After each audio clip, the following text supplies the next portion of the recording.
Hey all right and welcome to all. इस video में हम डिटेल में जानेंगे साइक्लोन यास के बारे में। ठीक है, अभी प्रोनाउंस कैसे करते हैं, इसका ओरिजिन कहाँ से है, इस शब्द का डिटेल में जानेंगे। आईएमडी के बारे में जानेंगे, ये कहाँ आने वाला है, कब तक पहुंचेगा, किस एरिया को अफेक्ट करेगा, सब कुछ जानेंगे। दूसरा, एक आईएमडी के बारे में तो मैं आपको बताऊंगा। दूसरा, बहुत सारे जो बच्चे होते हैं वो ट्रॉपिकल साइक्लोन यानी कि जो अंडमान और बे ऑफ बंगाल में जितने भी साइक्लोन आते हैं उसके नेमिंग कैसे देते हैं उसके बारे में डिटेल में जानकारी देने वाला हूँ। ओरली होगा, बट सबसे पहले इसके लिए हमने एक नोट्स प्रिपेयर किए हैं आप लोगों के लिए। ये देखिए, ठीक है, अगर ये आपको दिख रहा होगा तो अभी मे बी, हाँ ये दिख जाए अभी। ठीक है, अब ये नोट्स आपको मिलेंगे कहाँ? जितना भी मैं ओरली डिक्टेट कर रहा हूँ ये पूरा एक पीडीएफ फॉर्म में अच्छे से मिलेंगे। यूपीएससी के लिए आपके लिए हेल्पफुल रहेंगे। जनरल स्टडीज पेपर 1 ज्योग्राफी में पूछा जाएगा। ठीक है, ये नोट्स आपको क्या करना है, टेलीग्राम एप्लीकेशन डाउनलोड करनी है। सोशल मीडिया से अगर आप कट भी है ना तो फिर भी आप डाउनलोड कर लीजिए टेलीग्राम एप्लीकेशन, और आपको यहाँ पर ये पीडीएफ आपको मिल जाएगी। इससे पहले एक वीडियो आपको मिली है assassination story of Rajiv Gandhi. ठीक है, पूरी पीडीएफ में शेयर कर चुका हूँ, फ्री में आपके लिए है, फ्री इनिशिएटिव है पीआर पब्लिकेशन के बेसिस पर, आप इंजॉय कीजिए। राइट, चलिए सबसे पहले मैं आपको एक, चलिए सबसे पहले एक मैप दिखा देता हूँ। अगर ये मैप दिख रहा है तो आपको, ठीक है, ये इंडिया का मैप है। ठीक है, अब इंडिया का मैप है, ये फ्रंट कैमरा है तो थोड़ा अपोजिट दिखेगा, इसमें देख लेंगे। और ये चीज़ मैंने पीडीएफ में भी इंक्लूड की है। अब देखो, आप सबको ये इंडिया का मैप दिख रहा है, अपोजिट दिख रहा है, तो इसको बेसिस पे देख लेना। ठीक है, अब यहाँ पर क्या है आप सबको पता है, यहाँ पर इस एरिया में क्या है, अंडमान सी है। ठीक है, और ये बे ऑफ बंगाल है, और यहाँ पर क्या है, अंडमान एंड ये अरेबियन सी। ठीक है, ये वाला समुद्र कौन सा है, अरेबियन।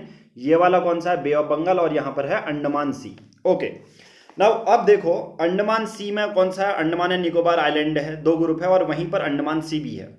अब यहाँ पर अभी आईएमडी ने वेडनेसडे को एक अनाउंसमेंट की थी कि अंडमान सी में एक लो प्रेशर क्रिएट होने वाला है। ट्रॉपिकल साइक्लोन कब आते हैं, लो प्रेशर क्रिएट होगा, उसके चारों ओर हाई प्रेशर होगा, राइट, और उसी के बेसिस पे आएगा। राइट, अब दूसरा फैक्ट प्रीलिम्स के लिए एक और चीज याद रखो, ट्रॉपिकल साइक्लोन नॉर्दर्न हेमिस्फीयर में अगर आप देखोगे जो विंड सर्कुलेटिंग होती है वो एंटी क्लॉकवाइज होगी, और साउदर्न हेमिस्फीयर में, ठीक है, नॉर्दर्न हेमिस्फीयर में जो ऊपर का होता है, हमारे इक्वेटर से ऊपर वाला जो ट्रॉपिकल साइक्लोन आएंगे, विंड सर्कुलेटिंग नॉर्दर्न हेमिस्फीयर में एंटी क्लॉकवाइज होती है, ये प्रीलिम्स के लिए याद रखना, और साउदर्न हेमिस्फीयर में क्लॉकवाइज होती है। ठीक है, ये प्रीलिम्स का एक पॉइंट हो गया। अब मैं आपको बता देता हूं साइक्लोन यास के बारे में। आप कहोगे YASS, इसका नाम है साइक्लोन YASS, इसको यास बोलते हैं। अब ये मैंने कहा अंडमान सी में, ये जो है, जो आपका ये है अंडमान सी में 22 मई तक, यानी कि कल की, आज ये वीडियो जब मैं ये रिकॉर्ड कर रहा हूँ अभी बजे हैं 21 मई है, टेक्निकली अभी ये 21 तारीख ही है, और 10:30 बजे हुए हैं जब मैं ये वीडियो रिकॉर्ड कर रहा हूँ। हमारे एक एस्पिरेंट ने भी बोला था साइक्लोन यास के बारे में, सर बताइए। तो अंडमान सी में क्या करने वाले हैं, 22 में यानी कि कल तक हल्का हल्का फ्लक्चुएट होते रहेगा, और 25, 26 और 27 मई को, 25, 26 और 27 मई को याद रखो एक चीज, 25, 26 और 27 मई को ये जो साइक्लोन यास है वो कहाँ पहुंच जाएगा, उड़ीसा में। ठीक है, अंडमान सी, ये देखो, ठीक है, ये अच्छे से ध्यान से देखना, ये अंडमान सी है अगर आपको दिख रहा होगा, और यहाँ पर ये पहुंचेगा उड़ीसा के पास और वेस्ट बंगाल के पास। ठीक है, कहाँ पर, उड़ीसा और वेस्ट बंगाल तक पहुंच जाएगा 25, 26 और 27 मई तक। ओके, नाउ आई थिंक अब मैं पूरी जो करंट की इंफॉर्मेशन दे चुका हूं। साइक्लोन यास, साइक्लोन यास, जैसा मैंने बोला, आईएमडी ने बोला है क्या, इंडियन मेट्रोलॉजिकल डिपार्टमेंट ने बोला है ये 26 और 27 मई तक उड़ीसा को हिट करेगा, ईस्ट कोस्ट को हिट करने वाला है। यास को यस नहीं बोलोगे, ये चीज याद रखना, YASH नहीं बोलोगे, इसको बोलोगे YASS, यास, यास। ठीक है, और ये नाम दिया गया है कौन सी कंट्री, हर एक कंट्री, जैसे ताउती, ताउती का नाम किसने दिया है आप कमेंट बॉक्स में करना, ये मैं ऑलरेडी करा चुका हूं। यास का जो नाम दिया गया है वो कंट्री ओमान ने दिया है। जो ये शब्द है ओरिजिनेट हुआ है पर्शियन लैंग्वेज से, जिसका अंग्रेजी में मतलब होता है जैस्मिन, जैस्मिन इंग्लिश, और इसको यास की तरह प्रोनाउंस करते हैं, YASS, यास, YASH, यश नहीं बोलोगे, इसको यश नहीं बोलोगे, यास बोलोगे। राइट, चलिए ये पर्टिकुलर चीज मैंने बता दी, कहां से हिट करने वाला है, अंडमान सी से आएगा, उड़ीसा और वेस्ट बंगाल की कोस्ट को हिट करेगा 25 से 26 को। इंडियन मेट्रोलॉजिकल डिपार्टमेंट ने बोला है हल्की हल्की जो 23 मई मतलब अगले 2 दिन में विंड की स्पीड कुछ 45 से 55 किलोमीटर पर आवर होगी और धीरे धीरे वो 26-27 मई तक 25 से 60 किलोमीटर पर आवर तक भी जाएगी। अब विंड की स्पीड जब इतनी ज्यादा होती है तो उसको आईएमडी कैटेगराइज कैसे करता है, ये भी आपका होना चाहिए। आप कहोगे सर ठीक है आप ओरली बता रहे हो, हमें तो नोट्स बनाने में दिक्कत होगी, बहुत सारे बच्चे ओरली भी बना लेते हैं, बट नोट्स बनाने की कोई दिक्कत नहीं है। जो मैं ये नोट्स प्रिपेयर किए हैं आप लोगों के लिए, ये देखिए, ठीक है, मैं दोबारा दिखा देता हूँ, ये आपको पीआर पब्लिकेशन के टेलीग्राम ग्रुप में मिल जाएंगे फ्री में, ठीक है, इसके लिए कुछ और नहीं करना, राइट।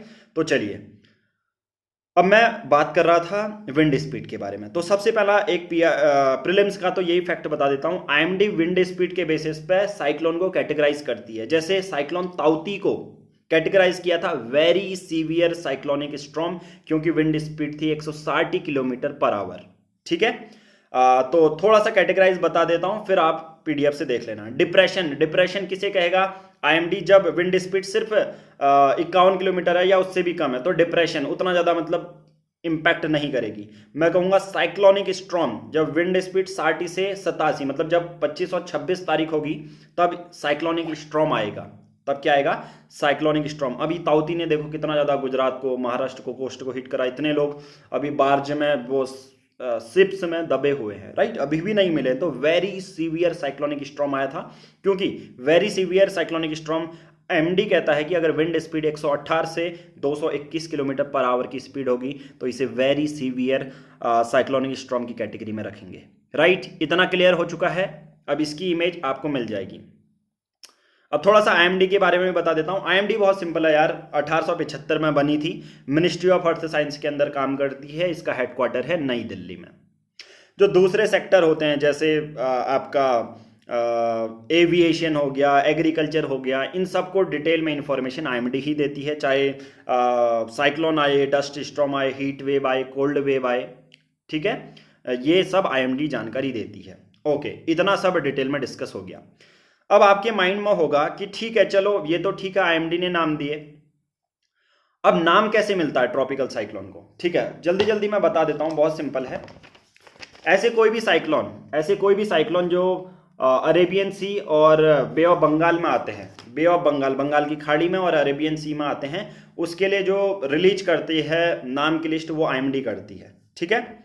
बात है एक ग्रुप है जिसा WMO बोलते हैं, वर्ल्ड मेट्रोलॉजिकल ऑर्गेनाइजेशन, और एस्केप ESCAP इसका है economic social commission for Asian Pacific.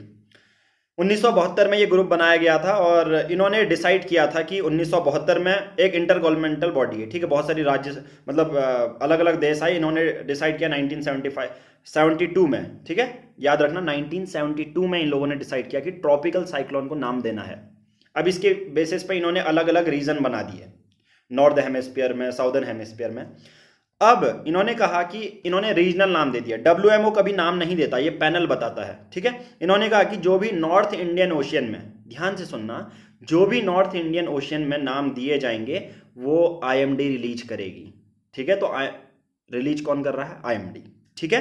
तो आईएमडी एक तरह से हम कह सकते हैं रीजनल स्पेशलाइज्ड मेट्रोलॉजिकल सेंटर है, जिसके बेसिस पर पूरी नॉर्थ इंडियन ओशियन में, यानी कि बे ऑफ बंगाल, बंगाल की खाड़ी में और अरेबियन सी में जितने भी साइक्लोन आएंगे उनके नाम कौन रिलीज करेगी, आईएमडी। ओके, आप कहोगे ठीक है आईएमडी रिलीज करेगी। तो कौन कौन सी ऐसी कंट्रीज हैं जो अभी नाम सजेस्ट करती हैं। हाल ही में अप्रैल 2020 में आईएमडी ने कुछ 169 जो है नेम्स सजेस्ट किए थे, जो रिपोर्ट है वो WMO ने एक्सेप्ट कर ली, वर्ल्ड मेट्रोलॉजिकल ऑर्गेनाइजेशन ने एक्सेप्ट कर ली।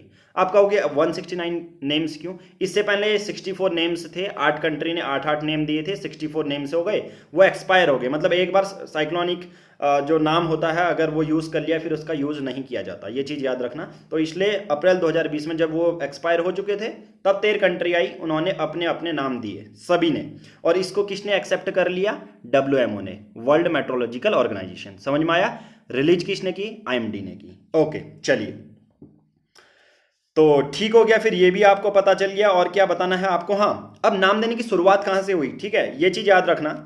वर्ष था 2000, मस्कट ओमान में WMO और एस्केप जो पैनल है वो बैठता है और बोलता है कि यार बे ऑफ बंगाल और अरेबियन सी में जो ट्रॉपिकल साइक्लोन्स हैं उनके नाम देना हमें शुरू करना चाहिए लोगों को अवेयरनेस करने के लिए।